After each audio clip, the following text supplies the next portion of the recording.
Assalamualaikum warahmatullahi wabarakatuh. Jumpa lagi para pendengar Pelita Ilahi yang dianugerahi kasih sayang ilahi. Berikut ini akan disampaikan berkenaan dengan keaslian hadis Tsaqalain. Hadrat Khalifatul Masih Halomis Hayal Ta'ala bin Rasul Aziz diminta untuk menjelaskan keaslian hadis Tsaqalain, yakni sebuah riwayat dari hadis di mana Nabi Muhammad SAW menasihati umatnya untuk mengikuti dua petunjuk yang berbobot atau petunjuk yang penting.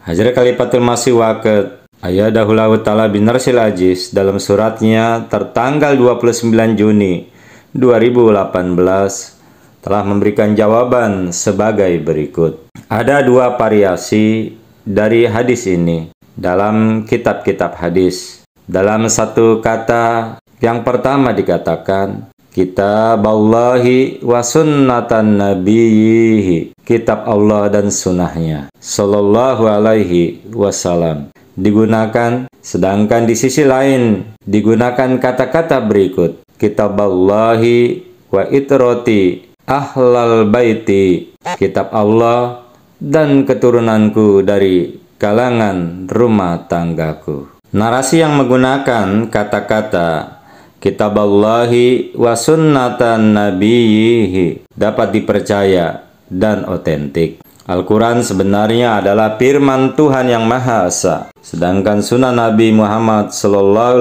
adalah interpretasi praktis dari firman Allah Ta'ala itu. Keduanya tidak dapat dipisahkan, saling melengkapi dan bebas dari segala bentuk spekulasi. Mereka yang berpegang pada keduanya, yaitu hidup dengan perintah mereka, tidak akan pernah tersesat. Meskipun riwayat tentang hadis telah dimasukkan di dalam wa itrati ahlal baiti, beberapa dari 6 kitab hadis sahih al-sittah, yaitu Imam Bukhari radhiyallahu tidak mencatatnya dalam sahihnya. Para ahli hadis banyak memperdebatkan riwayat-riwayat ini, mengingat riwayat selain itu, kitab-kitab Asma al-Rijal, biografi para perawi hadis, juga mengambil banyak perkecualian bagi para perawi riwayat ini dan telah membuktikan bahwa pasti ada seseorang dalam rantai perawi mereka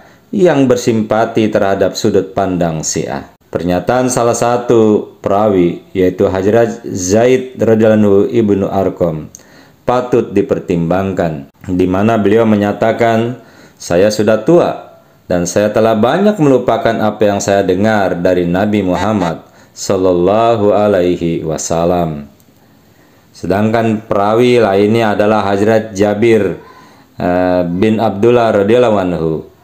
Meskipun riwayat pendek dari beliau yang tercatat dalam Sahih Muslim dan Sunan Tirmizi memuat kata-kata Kitaballahi wa itrati ahlal baiti, namun ketika riwayat yang sama oleh Hadrat Jabir radhiyallahu diriwayatkan secara rinci dan sahih Muslim juga Sunan Ibnu Majah, tidak ada yang menyebutkan kata-kata tersebut. Sebaliknya, itu hanya menyebutkan kata-kata Kitaballahi, yaitu kitab Allah. Oleh karena itu, hanya riwayat Muwatta Imam Malik, Sahih Muslim, Sunan Abi Daud, dan juga Sunan Ibnu Majah dan lain-lain yang dapat diandalkan dan dapat diterima dalam hal riwayat atau dirayah yang memerintahkan untuk berpegang teguh pada kitab Allah Ta'ala atau mengikuti sunnah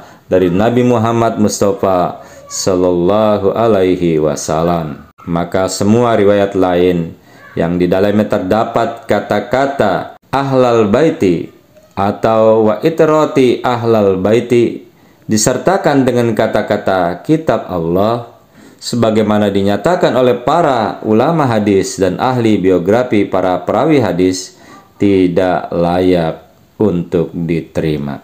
Itulah para pendengar Pelita Ilahi yang dianugerahi kasih sayang ilahi. Mudah-mudahan dapat bermanfaat dan kita dapat memahaminya. Wassalamu ala manittaba'al huda wa akhiru da'wana anil hamdulillahirabbil alamin.